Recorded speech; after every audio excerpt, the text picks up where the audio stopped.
सुकुमाल बना दिया तुमने अपने बच्चे को। कैसा सुकुमाल? हमारा मौला के लाने हमने एलजी को 2.5 टन को एसी लगा हुआ है, ओई के बगल में बिल्कुल सोने की टॉयलेट वाली सीट वाली हमने पूरी व्यवस्था बना के रखी है। खाना भी मैडी ऊपर ही जाकर के दे लेते हैं, उतने पे वाईफाई भी लगा दो है, सब कर दिया है तुमने अपने बच्चे के लिए। तुमने अपने बच्चे के लिए सोने की लंका बनाई है, अब लंका दहन होगी। इतना चांटा है बच्चों को। ऐसे स्कूलों में पढ़ाते हैं, बिल्कुल बड़ी बड़ी स्कूलों में, जहां पढ़ते वक्त भी एसी का ब्लोअर या तो ऊपर लगा मिलेगा या तो नीचे पैर से हवा आ रही होगी। वो आप बच्चा बोलता है मैं अपने सुख का वैभव भोग रहा हूं। वास्तव में वैभव नहीं है, ये दुख को जोड़ने की जुगाड़ है। आप अपने बच्चे को जितना चाटते हैं, 1 चाइल्ड पॉलिसी है आपकी, दूसरा संतान है नहीं, और दूसरी हो गई और मान लीजिए थोड़ा बहुत इधर उधर हो गई, अब तीसरी तो लाने का विचार ही नहीं महर्षि, आप बात भूल जाइए। हमारे दादाजी की 12 संतानें थी, पिताजी की 4, और आप लोगों की कितनी हैं आज की 3rd जनरेशन में, आप देख लीजिए। दिमाग में रखिएगा, जब एक संपत्ति आपका पुत्र हो गया, पुत्र को संपत्ति मान लेते हैं आपकी, अब आपने खूब लाड़ से प्यार से पाला, एक दिन क्रोध कर दीजिए, एक दिन बस घर के अंदर करके देखिएगा, एक दिन बस। एक दिन के क्रोध करने पर 2 मेमोरी डाटा रहते हैं। पॉजिटिव वाले में तो कुछ घुसता ही नहीं है, निगेटिव वाले में पहली बार में प्रॉपर फीड होता है। तुमने हमको सबके सामने डांटा है ना, हम तुमको देख लेंगे। उसी वक्त से लड़का ने उठाया अपना बैग, जूता मोजा पहना और घर से बाहर निकल गया। अब महिला माता पिता घूम रहे हैं दरवाजे में भगवान के, महाराज हमारा मोड़ा घर से चलो गो। काय चलो गो?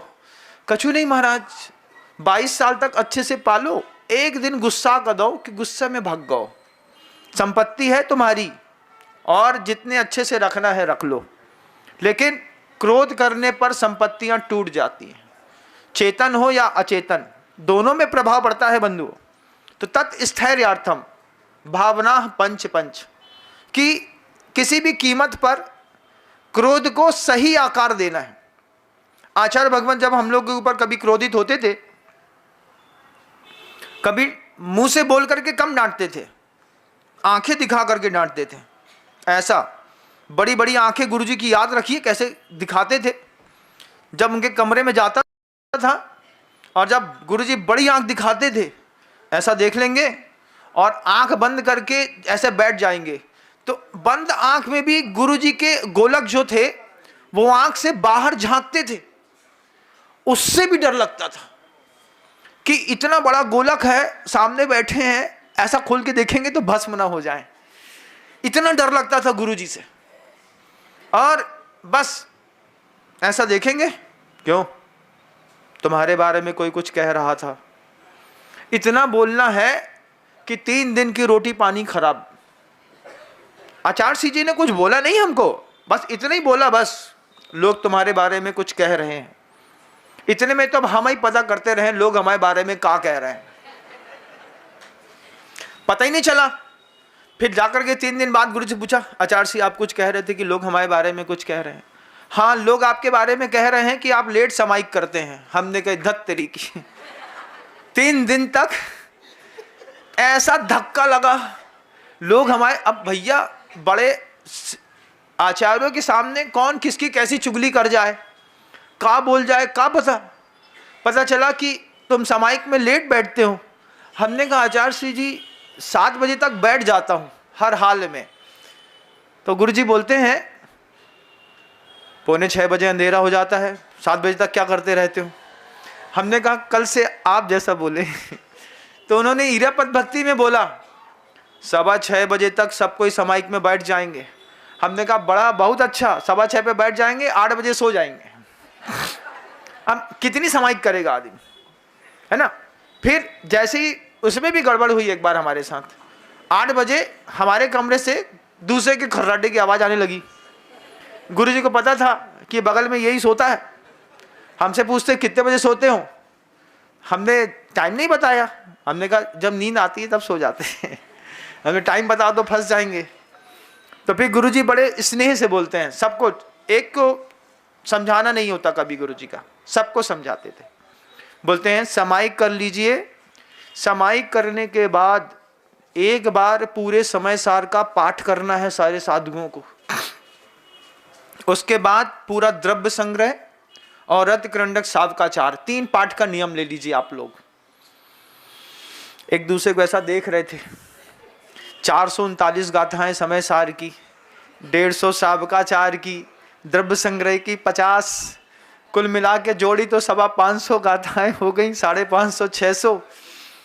फिर आचार्य बोलते हैं हाँ कायुसर कर लो तुम लोग सब कोई अच्छे से, बहुत अच्छे, बड़े प्यार से कायुसर करा दिया। अब फिर बोले गुरुजी 6:15 बजे समाइक में बैठ जाना। जी गुरुजी, 6:15 बजे समाइक पे बैठे, 7:30 बजे तक समाइक करी, 7:30 बजे से जो पाठ करना शुरू किया 9:30 पौने 10 बज गया। बोले हाँ अब आप लोग विश्राम कर सकते हैं। उसके बाद से गुरुजी के कमरे के बगल में उन्हीं लोगों को सोने मिला जो रात में 10 बजे सोने की ताकत रखते थे। ऐसे बच्चों को, शिष्यों को कैसे एक महान आचार्य अपडेट करते हैं, कैसे माइंड मेकअप करते हैं। आज इस बात की खुशी है कि गुरुदेव ने हम लोगों के प्रारंभिक अवस्था के शैशव काल में ही तो ये छोटा सा नियम दे दिया कि समाइक के बाद आपको पूरा पाठ करना है, उसके बाद ही सोना है। हम लोग जब 5 7 8 साधु एक साथ सोते थे और जब देखता था कि कभी मान लीजिए हम अटक गए, कभी कोई बड़े महाराज जी अटक गए, कोई बगल वाला अटक गया, तो एक दूसरे को संभालते हुए गाड़ियाँ इतनी फ्लो में चलती थी कि 2 घंटा समाइक के बाद कैसा निकलता था पता नहीं चलता। लेकिन अगर वही बात क्रोध में हो जाए तो बात ही बिगड़ जाए।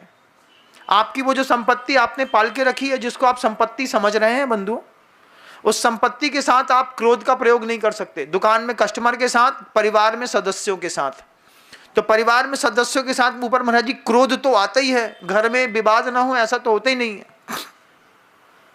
इसी को अपडेट करने का नाम धर्म है, इसी को अपडेट करना है। जो क्रोध है ना, जरा जरा सी बात में आता है।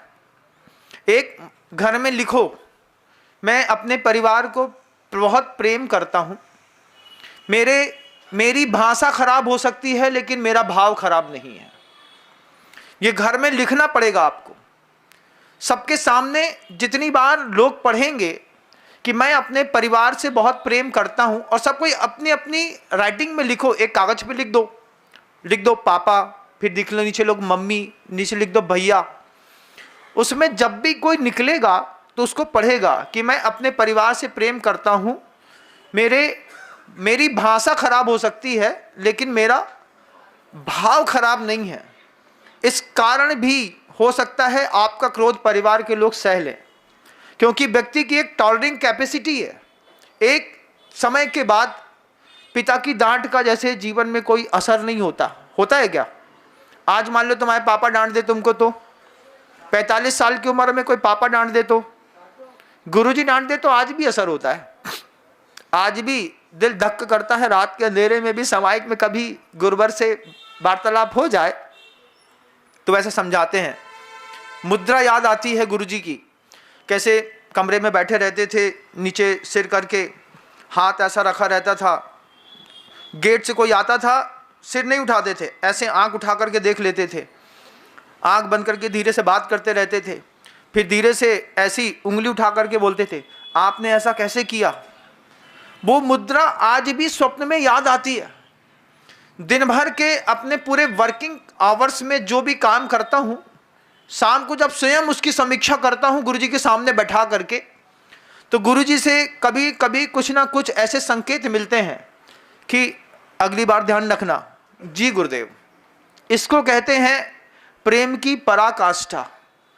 हमारा प्रेम आज उनकी उपस्थिति का मोहताज नहीं है। आज हम उस मुकाम पर हैं कि गुरु की अनुपस्थिति में भी हम गुरु की भक्ति, गुरु का प्रेम और गुरु का समर्पण जैसा पहले था वैसा करने का कला आचार्य जी जाने से पहले हम सबको सिखा करके गए। हमको नहीं, आप सबको भी बहुत अच्छे से सिखा करके गए। उसका परिणाम मैंने देखा है पिछले चातुर्मास में, इसी चातुर्मास में पिछले 5 महीनों में जो आप लोगों ने श्रद्धा सुमन समर्पित किए हैं, ये आपकी उस श्रद्धा, उस आपकी भक्ति, वो आपकी ईमानदारी का ही परिणाम है कि गुरु जी की बात जब मैं करता हूँ किसी से तो कभी कोई मुझसे मना नहीं करता। ये भक्ति है, जाने के बाद भी हमारे सिर में चढ़ करके अच्छे से बोल रही। जय हिंद दोस्तों, अगर आपको मेरी वीडियो अच्छी लगती है तो प्लीज़ मेरे चैनल को लाइक, शेयर, सब्सक्राइब करिए और इसी तरह से अपना प्यार देते रहिए। धन्यवाद।